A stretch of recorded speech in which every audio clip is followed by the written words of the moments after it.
آج کل social media پہ کچھ ویڈیوز وائرل ہو رہی ہیں جس میں کچھ نوجوان لڑکے نماز پڑھتے دکھائی دے رہے ہیں اور نماز پڑھتے ہوئے نماز کا استخفاف اور نماز کی توہین کر رہے ہیں، اور اس طرح کی شرمناک اور بھی کئی حرکتیں اس طرح کے آج کل نوجوان لڑکے اور لڑکیاں کر رہے ہیں کہ جو اپنی ویڈیوز بناتے ہیں، ویڈیو کلپ بناتے ہیں، پھر سوشل میڈیا پہ دیتے ہیں وائرل ہونے کے لیے اور فیم حاصل کرنے کے لیے، اور انہیں یہ پتہ نہیں کہ جو حرکتیں وہ کر رہے ہیں ان حرکات سے ان کا اسلام اور ایمان کے ساتھ تعلق باقی نہیں رہتا۔ یہ یاد رہے کہ نماز یہ ہماری شریعت کے شعائر میں سے ہے، شاعر دین میں سے ہے، شاعر اللہ میں سے ہے۔ نماز کی توہین کرنا، نماز کا استخفاف اور نماز کا استہزاء کرنا یہ بالاتفاق کفر ہے۔ ایسا کرنے والے کا اسلام کے ساتھ تعلق باقی نہیں رہتا، اور ایک مومن اور مسلمان ہونے کی حیثیت سے ایک مسلمان پر جو شریعت نے، دین نے چیز لازم کی ہے وہ یہ ہے کہ وہ اللہ رب العزت کے شاعر کی، شاعر دینیہ کی تعظیم کرے۔ اور قرآن مجید میں سورۃ الحج کی آیت نمبر 32 میں فرمایا وَمَن يُعَظِّمْ شَعَائِرَ اللَّهِ فَإِنَّهَا مِن تَقْوَى الْقُلُوبِ، جو شاعر اللہ کی تعظیم کرتا ہے تو یہ شاعر اللہ کی تعظیم کرنا یہ دل کا تقوی ہے۔ شاعر اللہ اور شاعر دینی کی تعظیم کرنے کا حکم دیا گیا ہے، اور وہ امور دین جن کا تعلق ضروریات دین میں سے ہے۔ اگر کوئی بندہ ان ضروریات دین کی توہین کرتا ہے، ان کا انکار کرتا ہے، ان کا استخفاف اور ان کا استہزاء کرتا ہے تو اس کا اسلام کے ساتھ تعلق باقی نہیں رہتا، بلکہ وہ دائرہ اسلام سے خارج ہو جاتا ہے۔ قرآن مجید، فرقان حمید اور احادیث طیبات اور علماء امت کے فتاوی جات اٹھا کر دیکھ لیں، یہ بات بالکل واضح طور پر لکھی ہوئی ہے کہ جو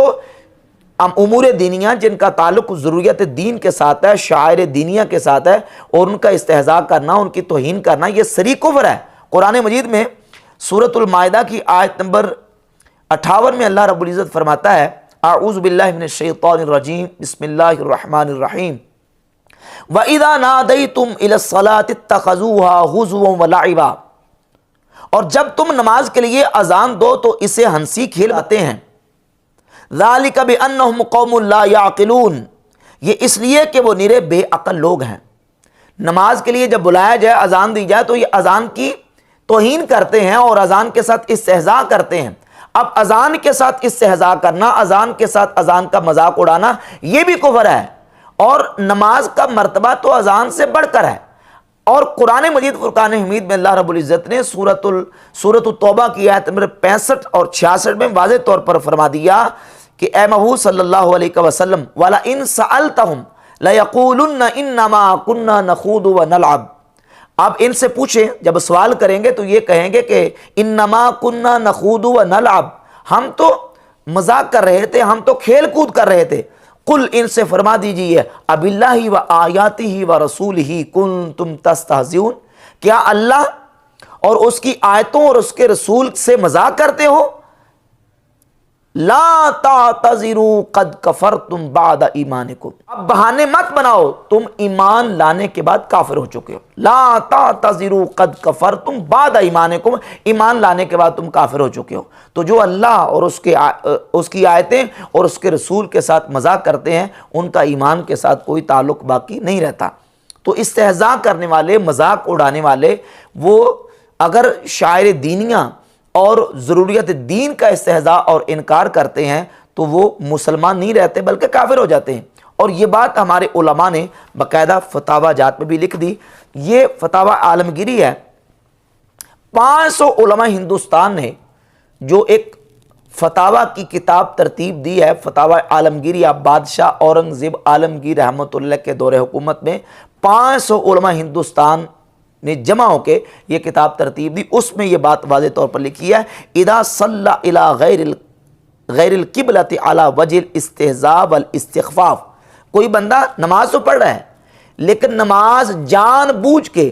نماز کے ساتھ مذاق کرتے ہوئے اور نماز کو ہلکا جانتے ہوئے قبلہ کی طرف منہ نہیں کرتا بلکہ قبلہ کے علاوہ کسی اور جہت کی طرف رخ کر لیتا ہے، تو لکھا یصیر کافرا، وہ بندہ کافر ہو جائے گا کیونکہ وہ نماز کا مذاق اڑا رہا ہے، کیونکہ وہ نماز کا استخفاف کر رہا ہے۔ اور اسی طرح یہ امام زین الدین قاسم بن قتلوبگہ رحمہ اللہ المتوفی 879 ہجری ان کی یہ کتاب ہے من یکفر ولا یشعر، اس کے صفحہ نمبر 39 پر اور صفحہ نمبر 40 پر باقاعدہ نماز کے حوالے سے، نماز کی توہین کے حوالے سے جو شرعی حکم ہے اس کا بیان کیا کہ من صلی مع الامام بجماعت، جس نے امام کے ساتھ جماعت کے ساتھ نماز پڑھی، بغیر طہارت عمدن، جان بوجھ کے اس نے وضو نہیں کیا تھا، جان بوجھ کے جو نا وہ حدث اور جان بوجھ کے بغیر طہارت کے اس نے نماز پڑھ دی، تو کافارہ لکھا کہ ایسا شخص کافر ہو جائے گا جو نماز کی توہین کرتا ہے اور نماز کا استخفاف کرتا ہے۔ اور اگلا فتویٰ یہ ہے من سجدہ او صلی ریاء محدثا کفر، جس نے سجدہ کیا یا نماز پڑھی اور بغیر وضو کے لوگوں کو دکھلانے کے لیے نماز پڑھی اور کچھ نہیں کیا، صرف بغیر وضو کے دکھلانے کے لیے لوگوں کے سامنے نماز پڑھی، کافرہ، تو کہتے ہیں اس سے بھی وہ بندہ کافر ہو جائے گا، وہ مسلمان باقی نہیں رہے گا۔ اور صفحہ نمبر 40 پر لکھتے ہیں وَقَذَا اِذَا صَلَّى بِغَيْرِ طَهَارَةٍ، ایسے ہی جس شخص نے بغیر طہارت کے نماز پڑھی، او صلی مع الثوب النجس مع القدرۃ علی الثوب الطاہر، اس کے پاس پاک کپڑا بھی موجود ہے اور ناپاک کپڑا پہن کے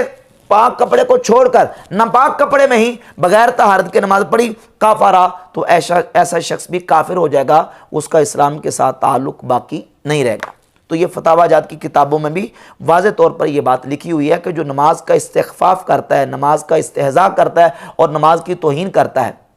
یہ بات بھی یاد رہے کہ جس طرح کلمات کفریہ، یعنی اپنی زبان سے جو کفریہ کلمات نکالتا ہے، اگر وہ ایسا صریح واضح کلمہ کفر کہتا ہے تو وہ کافر ہو جاتا ہے، اسی طرح اگر کوئی ایسا عمل بندہ کرتا ہے کہ جو امارت کفر ہے، جو کفر کی نشانی اور علامت ہے، تو اس کے اس عمل سے بھی وہ دائرہ اسلام سے خارج ہو جاتا ہے۔ مثال کے طور پہ زبان سے تو کچھ نہیں بولتا لیکن کسی بت کے سامنے سجدہ کر دیتا ہے،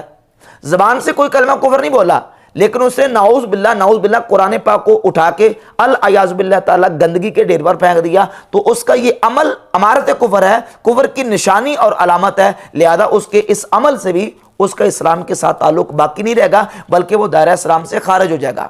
تو اب اس انداز سے نماز کی توہین کرنے والے، ان کا ایمان اور اسلام کے ساتھ کوئی تعلق باقی نہیں ہے۔ اور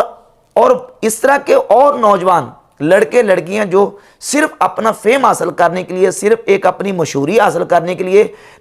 امور شریعہ اور شاعر دینیہ تک کا مذاق اڑانے سے باز نہیں آتے، انہیں ڈر جانا چاہیے۔ ایسی حرکتیں کرنے سے اسلام کے ساتھ تعلق باقی نہیں رہتا بلکہ بندہ اسلام سے نکل کے وہ کفر کے دائرے میں چلا جاتا ہے۔